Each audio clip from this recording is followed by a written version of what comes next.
Soy Epigmenio Ibarra, soy productor, soy periodista. Nosotros tenemos que tener conciencia de que lo que sucede en México es algo inédito, que estamos viviendo un momento extraordinario, momentos extraordinarios.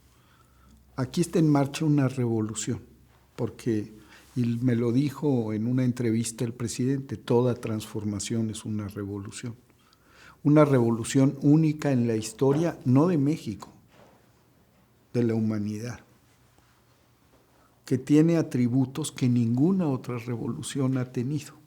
Es pacífica, es democrática, se produce en libertad y, además, no se apega al poder, se la juega en las urnas.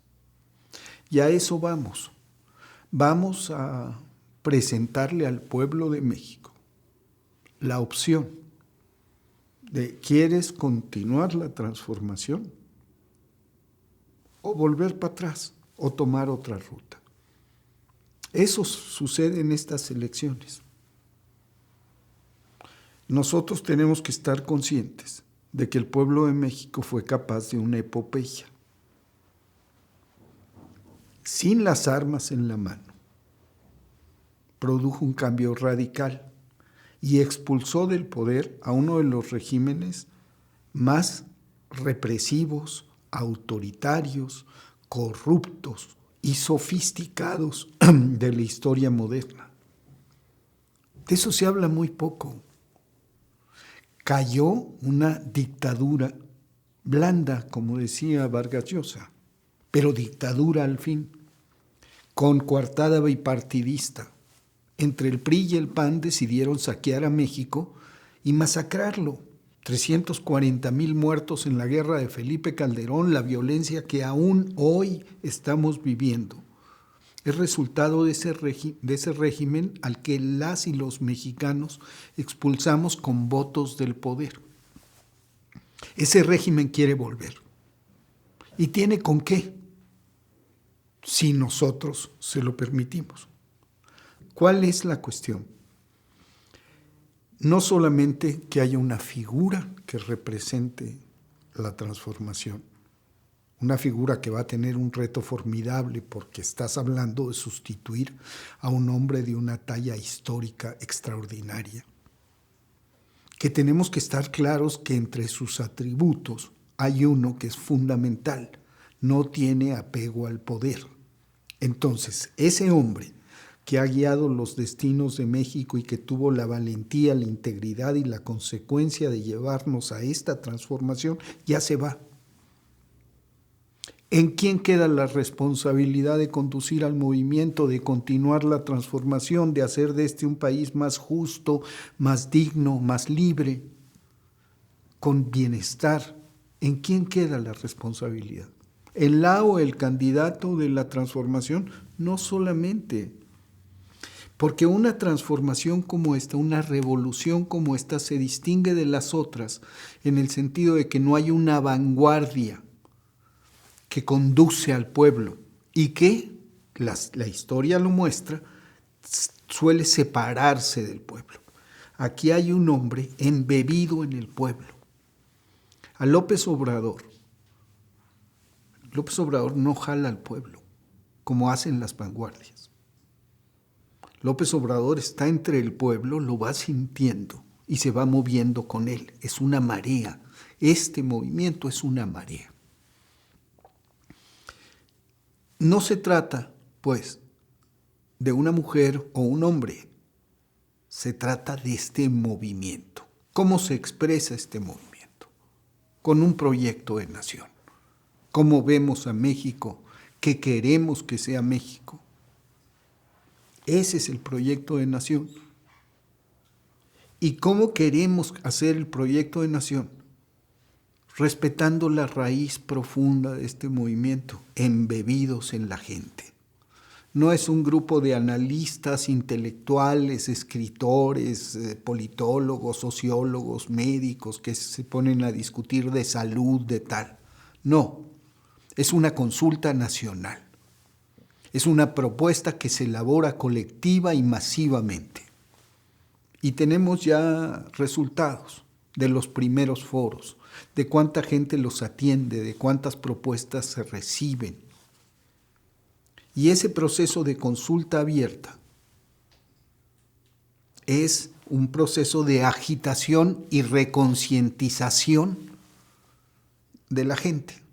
Lo que hizo el presidente al adelantar el proceso sucesorio fue destruir una de las instituciones más siniestras del viejo régimen, el tapadismo. Puso en la gente la decisión de quién habrá de sustituirlo. Renunció a un derecho que tenían los mandatarios, escoger a su sucesor, y se lo dio a la gente. Pero hizo otra cosa más. Dijo, cualquiera que sea, tiene que comprometerse con un proyecto. Entonces, este proyecto de nación es el plan rector de la transformación para los próximos años. Y es responsabilidad de las y los mexicanos elaborarlo. Estamos en ese proceso. Planteamos, digamos, después de consultas, un temario, un índice de asuntos. Se escogieron personas para recoger propuestas, presentar los foros, conducir los foros, escuchar sobre todo. Personas destacadas en el movimiento, con preparación, con conocimiento: Armando Batra en campo, Héctor Díaz Polanco, Consuelo, Taibo, Lorenzo Meyer. Y Lorenzo Meyer decía el otro día, en una reunión de la Comisión Especial, porque donde se discutía qué debiéramos decir, programa de gobierno, proyecto de nación, y él decía, toda nación es un proyecto. Entonces, me parece que de eso estamos hablando, de nuestro plan de vida como patria. Ese es el proyecto de nación. Y está en manos de todas y todos, por lo que es vital la participación de la gente. En los foros, a través de 4TV, en las asambleas distritales, hay 314 asambleas distritales por cada tema. Hay foros nacionales, hay foros regionales, hay transmisiones. Y se plantea a la gente lo que la misma gente dice, y se discute con la gente, y de la gente se toma para elaborar este plan, que todos los aspirantes a la coordinación deben asumir como propio, porque no es el cargo, es el encargo. No es la persona, es el movimiento. Tenemos que tener conciencia de que no asaltamos el Palacio de Invierno. Esta es una revolución única, porque es una revolución hecha a través de los votos, por la voluntad mayoritaria de la gente, que toma el poder, pero no desbarata todo. No tiene esa potestad ni esa fuerza. Es una transformación que debe ser radical, pero que debe ser consensuada. Eso es una maravilla. No es una minoría, una vanguardia que impone su voluntad al pueblo de México. Es el pueblo de México que en la consulta de revocación de mandato ratificó el rumbo, al que se le preguntó si había que enjuiciar a los expresidentes, si había que hacer un nuevo aeropuerto, al que se le pregunta todo, al que todos los días el presidente le informa. Hoy las y los mexicanos sabemos cuántos efectivos del ejército mexicano hay desplegados en el territorio nacional y las misiones que están cumpliendo. Eso era un secreto de Estado. Hoy un periodista cualquiera dice, yo quiero saber tal cosa, y el presidente le dice, el miércoles que entra viene Hugo López-Gatell. Es un ejercicio de gobierno abierto. Pero tenemos que entender que los procesos así, primero no hay precedentes, pero un proceso revolucionario de esta naturaleza que aspira a la transformación radical del país y que ganó el poder por las urnas, tiene que ir trabajando por consenso con más lentitud. Entonces hay mucha gente que dice, pero es que esto y aquello y esto otro. Ahora tenemos que aceptar que hay instituciones del Estado, el elefante reumático del que habla el presidente, que no han podido ser transformadas y que además hubo una pandemia que 2 años nos sacó de la jugada y nos puso en la tesitura de sobrevivir. Entonces muchos cambios hubieron de ser detenidos por esta pandemia. Y sin embargo aquí estamos y vamos bien. Entonces necesitamos entender que hay muchas cosas pendientes. Y necesitamos entender que la velocidad y forma de los cambios es distinta en una revolución pacífica. Hay que tener paciencia y hay que tener consistencia. Y hay que ser tercos. Hay que seguir el ejemplo de López Obrador en ese sentido. La terquedad es un elemento esencial de la transformación. Entonces, si entramos al arte y la cultura, que es un tema en el que yo tangencialmente participo, tenemos que tener cuidado de presentar qué es lo que queremos nosotros y nosotras como creadores hacer en este tiempo de transformación. ¿Cuál es la propuesta al país? Y no solamente llegar con la lista de quejas y necesidades. El proyecto de nación no es un plan de gobierno, es una cosa conceptualmente más compleja. Es la aspiración de una patria, hacia dónde quiere conducirse. Y en cultura y arte tenemos que evolucionar y decir, sí, ciertamente hay una gran discusión a propósito de recursos, pero la cultura no son pesos y centavos. La cultura es todo lo que el hombre agrega a la naturaleza. Y nosotros somos lo que somos por la fortaleza de nuestras culturas originarias, del tejido social. Por eso ha resistido el país. De eso tenemos que hablar en el proyecto de Nación en Arte y Cultura. Y eso va a quedar plasmado en la discusión, recogidas las propuestas, analizados la forma en que ha actuado la transformación, ya siendo gobierno. Vamos a ver qué se ha hecho, qué queda pendiente. Están los semilleros, que son extraordinarios. La cultura se desplazó del centro y la élite a la periferia y la base, con los más marginados, en las zonas de violencia. Ahí en Guerrero hay un semillero extraordinario y en muchas partes. De eso tenemos que hablar también. Cómo continuar ese esfuerzo de la Secretaría de Cultura. Cómo continuar el esfuerzo del cine, que hoy es más diverso que nunca, porque está el cine en lenguas de los pueblos originarios. Hay muchas películas. Y en medios tenemos que hablar de lo que se está produciendo hoy en día, todos los días, la disputa con los medios.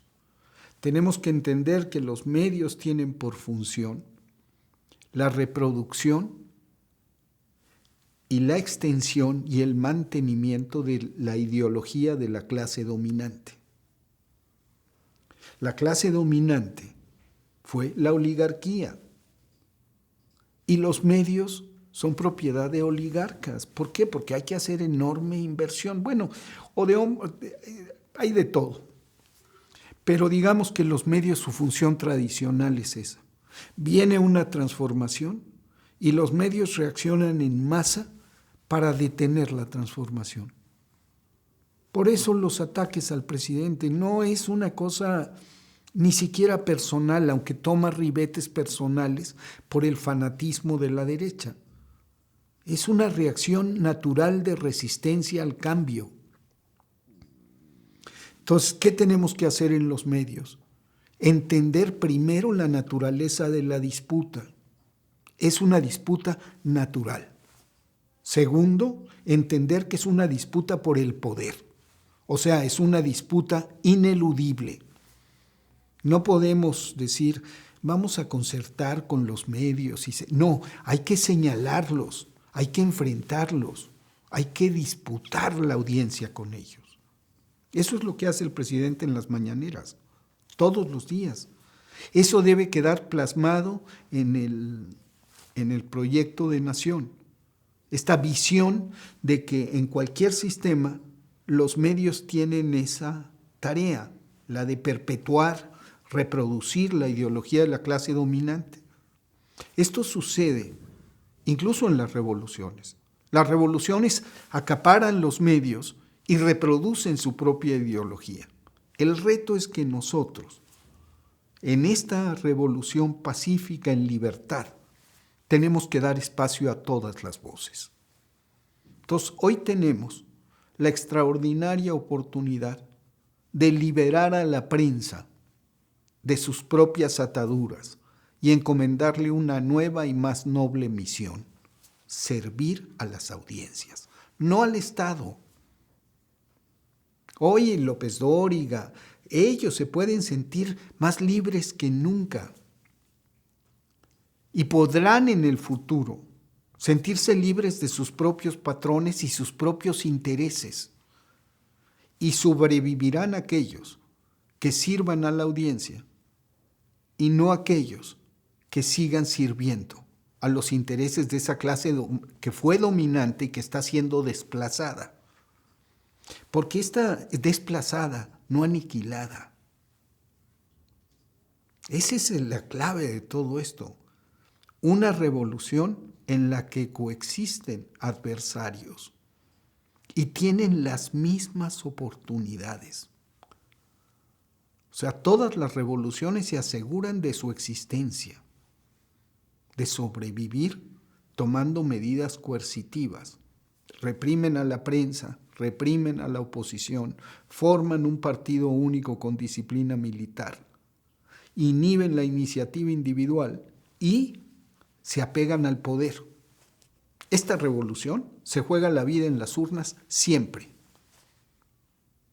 Esta revolución está conducida ahora por un hombre que a mitad de su sexenio puso su cabeza en la picota con la revocación de mandatos. Y eso está en la Constitución, eso tendrá que hacer su sucesor. Esta revolución tiene que demostrar que sirve al pueblo para poder quedarse en Palacio Nacional. Ese es el reto. Es una cosa única. Y en esta revolución, los enemigos del cambio pueden sobrevivir, tienen oportunidad de organizarse, de expresarse, de volver al poder. Ellos iban a votar. Los que quieren el regreso al pasado van a votar. Entonces la pregunta es: ¿qué vamos a hacer nosotros? Es una disputa abierta, franca, que hay que entender sin espantarse. No es polarización. En el país no hay dos polos. En el país hay una mayoría que quiere la transformación, que quiere la paz con justicia, que quiere bienestar, y hay una minoría que quiere sus derechos. Es muy estridente y tiene los medios en su poder. Esa es la realidad. ¿Cómo hay que hacer? Enfrentarla. Enfrentarla con los medios públicos, enfrentarla en todos los espacios, meterse a sus propios espacios y confrontarla, debatir en sus propios espacios. Entonces, arte y cultura, medios, que son los dos espacios donde yo me estoy moviendo, tienen que ver con la naturaleza profunda de esta transformación. Es una transformación consensuada que solamente camina sobre conciencias libres, no educadas ni adoctrinadas, libres. Esa es la revolución de las conciencias de la que habla López Obrador, de gente informada, de gente cultivada, de gente decidida a actuar en libertad para garantizar un país distinto, para construir un país distinto. Ese es el proyecto de nación, y ese es el proyecto de nación en estas dos vertientes, me parece. Hay que ver qué sale de las consultas. Todas y todos tenemos que estar muy claros de que el futuro del país está en juego como nunca, de que sí hay fuerzas del pasado que nos quieren llevar de nuevo al autoritarismo, a la violencia, a la imposición y a la desigualdad. Lo quieren hacer. ¿Tienen con qué? No tienen base ciudadana, pero tienen los medios y son muy perversos y están decididos a todo.